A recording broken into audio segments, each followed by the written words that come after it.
Hello people, it's the Secret Anime Fan here. Today's video is a video on Minatomo. This video will cover his story and act as an overview of his character and hopefully educate some of you if you're not familiar with One Piece. But even if you are familiar with One Piece, you may still like revisiting this character with me. So let's get started. I won't expect spoilers for the anime and manga, but don't worry, there won't be a lot of them. Now this video will actually cover two characters with the same name that make a minor appearance in One Piece, so I thought I might as well cover them both. So let's get started on the first, Minatomo, Oda's little joke. As the title says, is exactly what Minatomo is. He's a little joke character created by Oda. I say this as he was introduced as an explanation to a noticeable error that Oda made in early One Piece. Chapter 1, in fact, is when this error occurred, or episode 4 of the anime, just in case you're wondering. So it all started when Hyaguma, I think it's called, the mountain bandit, kicked off the door from its hinges when he entered the bar where Shanks and his crew were drinking, and Luffy, of course, who was not drinking anything, or just orange juice, but yeah. But when the mountain bandit leaves, the door is back in its original place. If you actually look, it actually looks like Oda messed up the position of the single door that was left on its hinges. It should be on the other side, but you could also view it as being in the right place. Either way, a few panels later, both parts of the door are put back on place. And thus, Minatomo was created as an explanation to this error. When questioned about it by a fan, featured in OBS Volume 7, Oda states Minatomo is just the kind of man who can't go past a broken door without repairing it, which I can sympathize with on some kind of level, as I hate to see a door open, which I think should be shut. Now, I might as well quickly say exactly what was asked in the OBS. It goes something like this. The person asked, in the first volume, when the bandits enter the bar, they destroy the door. So why is it when they leave, it is repaired? Oda replied, that was the work of Carpenter Minatomo-san. He has a short temper, so he cannot pass a broken door or what have you without repairing it. I assure you, this wasn't my mistake. Now, you may be thinking, wait, if he said this wasn't my mistake, then why do I say it was an error by Oda? I think this is just Oda having a laugh. He's just like, oh, it wasn't my mistake, quote unquote. And I just think, yeah, it was his mistake. He's just having a little bit of a laugh. That's just my opinions, but you can take your own little spin on it. Who knows? So you may be asking yourself, hey, I've watched that part of One Piece and I never saw a character repairing the door. Well, Minatomo actually repaired it off screen during the whole exchange between Shanks and Hyaguma. But he actually is seen later on in the anime, about only in anime only filler, which I suppose is kind of cool for Toei to do this, or whoever added in Minatomo to this anime filler. He appears in a Logue Town arc when the cooking contest is going on as a spectator. Then he next appears in the Warship Island arc, which, to be honest, I had completely erased from my memory. I haven't watched One Piece filler in years, for the most part. Anyway, he was seen in that arc when the Straw Hats leave Warship Island. And lastly, he appears in Drum Island, yet again fixing a door for a restaurant which belonged to Tamachibi's father. And that's all we see of this Minatomo.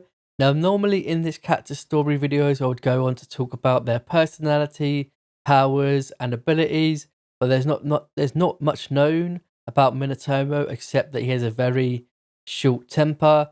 As you can see, he's a rather short fellow. I don't know what that relates to in terms of anything else, but I just thought I'd throw that in there. He also must be quite the skilled carpenter to be able to fix a door so fast. Now let's move on to the next Minatomo, whom is actually related to the other Minatomo. So I suppose I should get out of the way that one is from Wano in the New World and is the area where the current arc in One Piece manga is at the moment. And the other is from East Blue, which are related to the first arcs in One Piece and is the home to Luffy. And they are worlds apart. Not literally, but they might as well be, because to get from East Blue to the New World is a crazy, crazy trip. This Minatomo is from Wano. So how can this be? Well, Oda explains this yet again in an SBS. Did I say OBS before? I meant SBS, my bad. So SBS 92. It says a ship from Wano reached East Blue a few decades ago, which is all kinds of exciting. But he goes on to say one of the descendants of someone on that ship is a person that everybody is familiar with. Dot dot dot. He goes on to say this part might be featured later on in the main story, so I won't mention any more than that. It isn't going to be a major plot line, it will just be a minor story. Now, if you can forgive me for a moment to get off track, but I really, really want to talk about this, I firmly believe that the man we are familiar with that came from Wano to East Blue is Zoro's teacher, Kiroshiro's dad or mother. Remember, it said descendant, not actual person. That makes sense. He fits the description. It wouldn't be considered a major plotline for Kuroshiro to be the son of the person who came from East Blue to Wano, from Wano to East Blue. If it was Zoro, on the other hand, then that could be considered a major plotline, but Kuroshiro may very well be this person or descendant. Let me know in the comment section who you think this person is that came to the East Blue all those years ago. I must say, if the translation is right and it says a few decades ago and not a couple decades ago, then I think this makes sense. Now, if it means a couple decades ago, then Zoro might better fit this description. And if it was Zoro's dad, then this would be pretty cool. I can imagine Zoro not being phased by this too much, though. Maybe his dad abandoned him and went back to Wano. That's if it is his dad.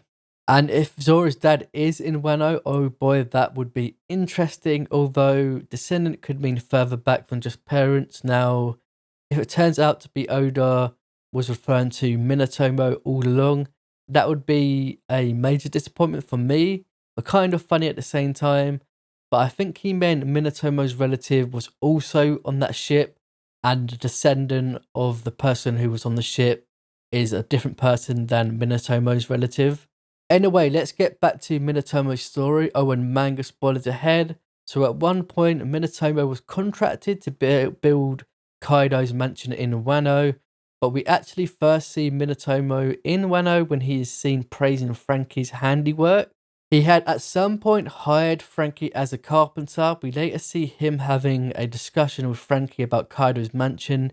You see, the reason Franky even took the job that Minatomo offered, or the reason he tried to seek employment from Minatomo, was to get the blueprints to Kaido's mansion, which logically Minatomo would have, but things were not to be for Franky, as Minatomo tells him he sold the blueprints 10 years ago. We see him once more in Wano so far, in a bathhouse, but he didn't have any spoken lines or anything like that. Now, let's move on to his personality. Minatomo, much like his relative, is a bit hot-headed. In fact, all of the Carpenters in Wano seem to be a bit boisterous. As is mentioned in the manga, oh, the Carpenters are fighting again. You can tell just by looking at him that he has a grumpy personality. He is also rude. During when he was complimenting Franky on his work, he says it in a kind of rude and informal manner, and gets annoyed at Franky as he meant what he said as a compliment and not a complaint. And he basically, just insults Franky, saying it was meant as a compliment, not a complaint, you scoundrel, or whatever he says. He seems to be a little bit stern as well, which probably fits into his personality, as he scolds Franky for turning up late. But to be fair, he gives Franky a little bit of leeway, as Franky is an excellent employee. So he's not too stern, and it seems like he wouldn't have too bad of a personality if you got to know him, even if he flings in insults when talking. I'm sure you all kind of know that person who might seem a bit bad from the outside, but once you get to know them, they're actually okay. But he does demand some sort of respect, which most likely factors into his personality. If you show him respect, he will show some back until you get into an argument. And that's when you get to scrapping, which is exactly what him and Franky did once Franky found out he did not have the blueprints. Now, there's actually one more part of his personality that's a bit different from the rest. Well, a little bit anyway. When he tells Frankie he no longer has the blueprints, he says tee-hee and pulls a big old grin. You should see it on screen, which lets me know he's probably a little bit cheeky and, of course, forgetful. And that's it for his personality. Now, let's move on to his abilities and power. I can sum this up very quickly. He must be a very skilled carpenter. Now, he's pretty old, so he's likely not strong. But if you know One Piece, you can never tell with old people. They're often very strong, but I don't think he is in this instance. And being a carpenter could also mean he could have been strong at one point, because if you know One Piece, then you know what I'm talking about. Anyway, that's it for this video. I hope you enjoyed this video. Check out my channel for more anime and manga content, such as One Piece, My Hero Academia, The Promised Neverland, and Dragon Ball and the Odd Dokkan video too. Please like and subscribe and see ya.